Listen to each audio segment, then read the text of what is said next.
आज 20 ऑक्टोबर त्रयोदशीचा निमित्ताने दिवाळीचा बाजार भरला आहे. तर तरीही बाजारात अजून सर्व थंडच आहे आणि दुकाने हळूहळू लागत आहेत. प्रामुख्याने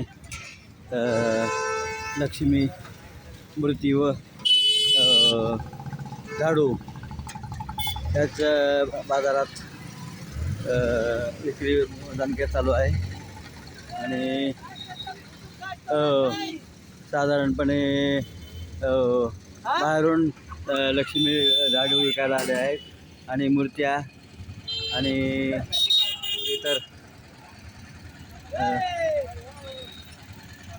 इतर बोळके पंत्या किल्ले लक्ष्मीच्या मूर्ती त्या विक्रीसाठी आलेल्या आहेत आणि किल्ल्यावर खेळणी हे विक्रीसाठी आले आहे आणि लक्ष्मीपूजनाचे सामान सर्व बाजार थोडा भरलेला आहे व बाजार अजून 11 वाजले तरी थंडच आहे.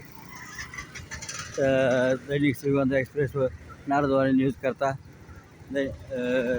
संपादक रमेश गांधी, छायाचित्रकार सूरज गांधी. जय हिंद, जय महाराष्ट्र.